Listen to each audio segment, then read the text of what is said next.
As comforting as it is to blast away at the denizens of hell for the umpteenth time with your favorite tools of destruction, sometimes it's nice to have something other than the usual demons to blow to smithereens.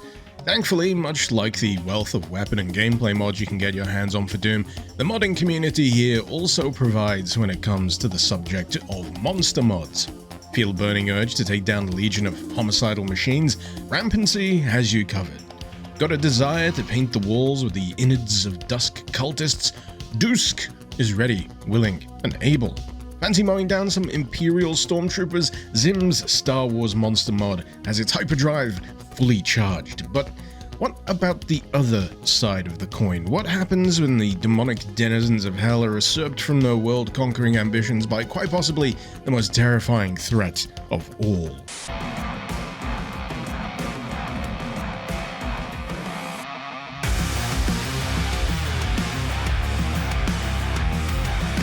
Welcome to Angelic Aviary, a monster mod that introduces a heavenly host of anime-inflected angels and whatever the heck these things are. Are these children? Am I just shooting children in the face? What the fuck? Oh, the dolls. Homicidal dolls. Okay, that's slightly better.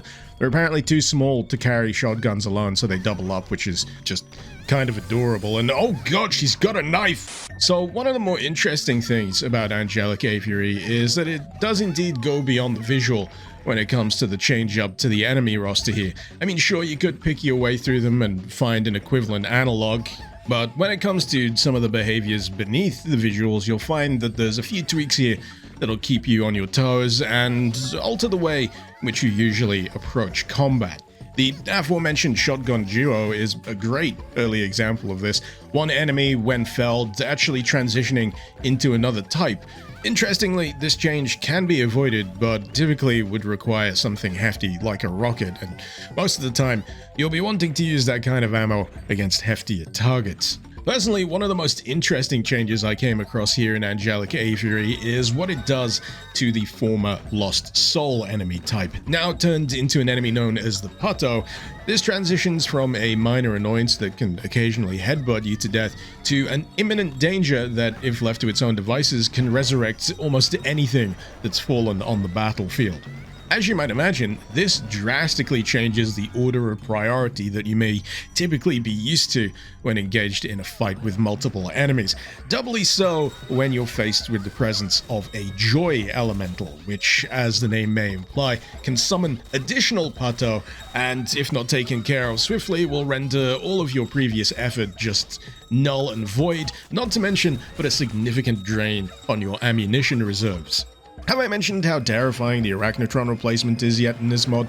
Known as the Ophanim, this particular angel initially begins in a rather sleepy state, but the longer you stay in line of sight, the more it wakes, and the more it wakes, the more powerful it gets, and when all those eyes are open, oh my god, it can see forever, and it's shooting me with an endless stream of angelic death. This, on its own, might not be too difficult to deal with. It certainly feels like it has more health than a standard Arachnotron, but the map pack I was playing, known as Doom 2 the way it did not help me out on that front because the boss encounter here has an entire swarm of them.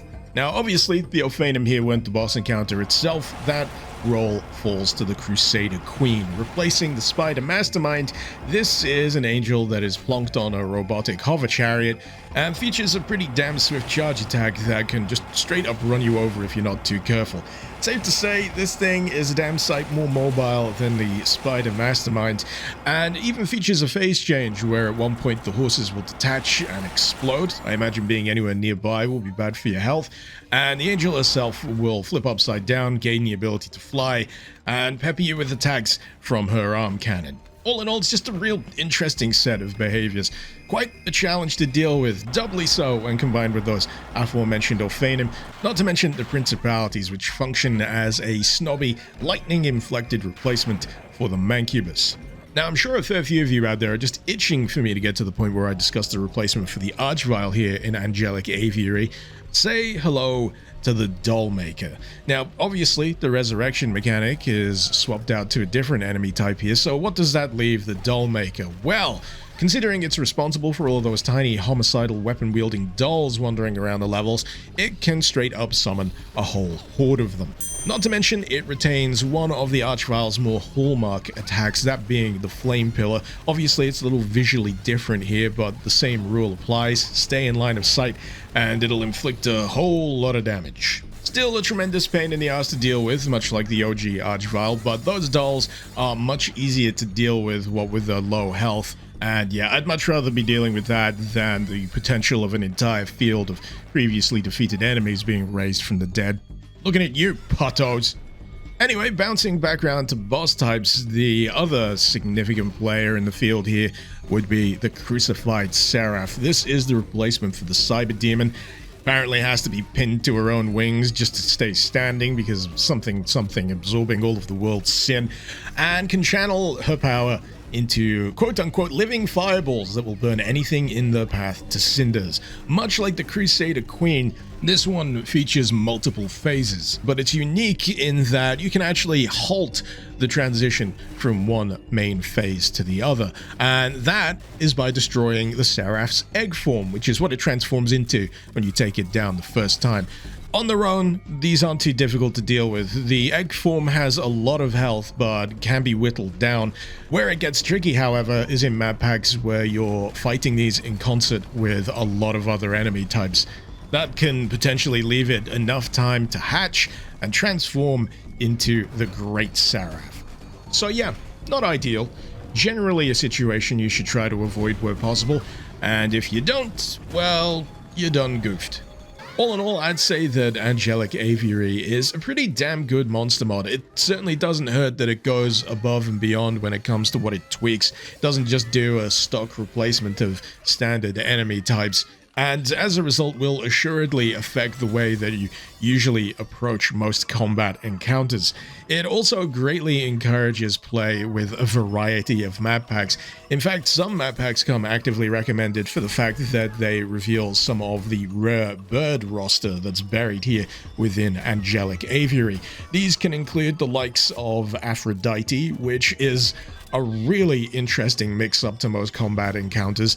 This will shoot arrows, naturally, that will damage on impact, but also leave a mine that will detonate over time.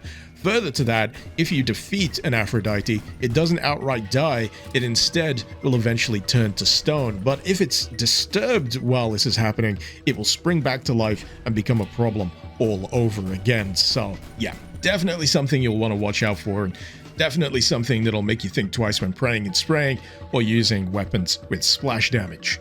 Further to that, if you feel like your degree of divine punishment isn't quite enough, you can dial up the difficulty here to life and death difficulty, whereupon after a set period, archangels will appear within the level and absolutely ruin your shit. As far as I can tell, these are undefeatable, and honestly, if you encounter one, then you're playing on max difficulty anyway, and you've only got yourself to blame. Now, apparently there are additional Easter eggs for you to discover if you combine Angelic Aviary alongside other gameplay mods such as Combined Arms, La Taylor Girl, the Demolitionist, all of which I highly recommend, but unfortunately didn't have time to pick through in order to discover them. And also, yes, I'm aware I didn't really pick through some of the lesser enemy types here, but all in all, they're largely self-explanatory in terms of what they replace and the attacks that they inflict. So there you go, Angelic Aviary. Aesthetically, your mileage may vary depending on how tolerant you are of the whole cutesy anime aesthetic, but trust me, if you can get past that, you'll find that it can occasionally offer up some real interesting twists to a combat formula that may have become overly familiar to you. But if you fancy giving this a whirl for yourself, the link, as usual, can be found in the description below, and honestly, the thread itself is a great read, especially if you're interested in finding out a little bit more of backstory for the angels in this monster mod, not to mention some of those aforementioned recommendations when it comes to map packs and gameplay mods. Further to that, I'm going to provide a link to a monster mod mega thread, so if you feel like playing around with other monster packs, now you know where to go. In any case, hope you've enjoyed this video. Feel free to do all that usual stuff that helps tickle the algorithm's balls, like, comment, subscribe, show to your grandmother, all that good stuff. And until next time, this has been Mr. Icarus. Thank you very much for watching. Icarus out.